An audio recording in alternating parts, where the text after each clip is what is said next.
ಕುದುರೆಮುಖದಲ್ಲಿ ಏನಿದೆ, ಕುದುರೆಮುಖ ಎಲ್ಲಿದೆ, ಕುದುರೆಮುಖಕ್ಕೆ ಏನಕ್ಕೆ ಹೋಗ್ತಾರೆ ಅಂತ ತೋರಿಸ್ತೀನಿ ಬನ್ನಿ. Let's start.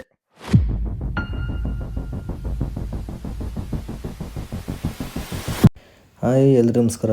ನಾಗೋವರ್ಸ್ ಯೂಟ್ಯೂಬ್ ಚಾನಲ್ಗೆ ಸ್ವಾಗತ. ಕೆಲವೊಂದು ಸಲ ಹೋಗ್ತಿರೋ ಪ್ಲೇಸ್ಗಿಂತ ಹೋಗ್ತಿರೋ ದಾರಿನೇ ತುಂಬ ಇಷ್ಟ ಆಗುತ್ತಂತೆ ಅಲ್ವಾ? ಬನ್ನಿ ಲೆಟ್ಸ್ ಸ್ಟಾರ್ಟ್.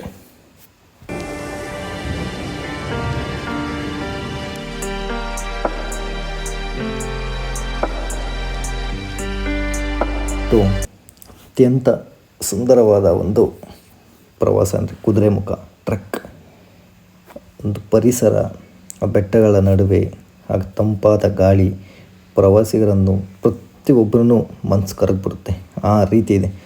ಬೆಳಗ್ಗೆನೆ ಆ ಟ್ರೆಕ್ಕಿಂಗ್ ಮಾಡ್ಕೊತ ಹೋಗ್ತಾ ಇದ್ದೆ. ಮೇಘದೂತ ಕಾವ್ಯದಲ್ಲಿ ಶಾಕುಂತಲ ಪುಟಗಳಲ್ಲಿ ಕಾಳಿದಾಸ ಮರೆತು ಹೋದ ಪದವೊಂದು ನೀನೆ.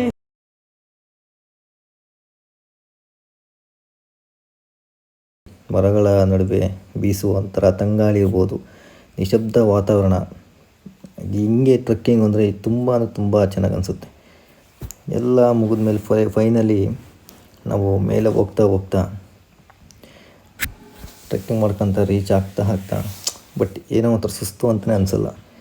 ಲೈಫಲ್ಲಿ ನಾವು ಎಲ್ಲ ಕಡೆ ಎಂಜಾಯ್ ಮಾಡ್ತೀವಿ. ರೆಸಾರ್ಟಿಗೆ ಹೋಗ್ತೀವಿ, ರೆಸ್ಟೋರೆಂಟಿಗೆ ಹೋಗ್ತೀವಿ, ಬಟ್ ಒಂದು ನೆಟ್ವರ್ಕ್ ಎಲ್ಲ ಜಾಗಕ್ಕೆ ಹೋಗಬೇಕು.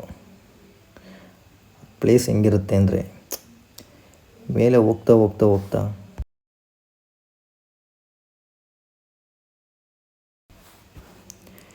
ಆ ಮೇಲೆ ಹೋದಂಗೆ ಆ ಮೋಡಗಳ ನಡುವೆ ಕಾಣುತ್ತಿದ್ದ ಬೆಟ್ಟ ಸೌಂದರ್ಯವನ್ನು ಸಾಧ್ಯನೇ ಆಗಲ್ಲ, ವರ್ಣಿಸೋಕ್ಕೆ ಆಗಲ್ಲ ಅಂದ್ಕೊಳ್ಳಿ, ಅಷ್ಟು ಚೆನ್ನಾಗಿರುತ್ತೆ.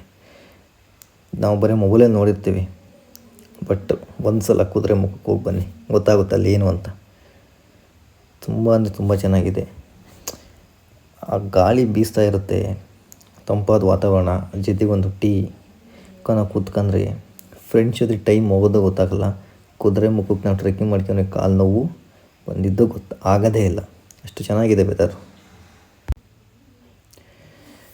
ಫ್ರೆಂಡ್ಸ್ ಜೊತೆ ಒಂದು ಟ್ರಿಪ್ ಮಾಡ್ಬೇಕಾದ್ರೆ ಅದರಲ್ಲಿರೋ ಮಜಾ ಯಾವುದ್ರಾಗೂ ಇರೋಲ್ಲ. ಟ್ರೆಕ್ಕಿಂಗ್ ಅಂದರೆ ಅಲ್ಟಿಮೇಟ್.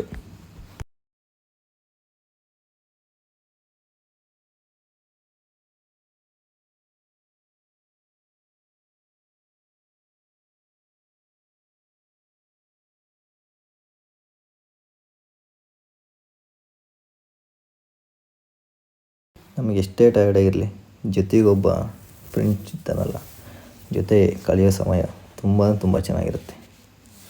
ಏನಂತೀರ? ಎಲ್ಲರೂ ನಿಮಗೆ ಈ ವಿಡಿಯೋ ಇಷ್ಟ ಆದರೆ ಒಂದು ಲೈಕು, ಒಂದು ಕಮೆಂಟು ಮತ್ತು ನನ್ನ ಚಾನಲ್ನ ಸಬ್ಸ್ಕ್ರೈಬ್ ಮಾಡಿ. ಬರ್ತಾ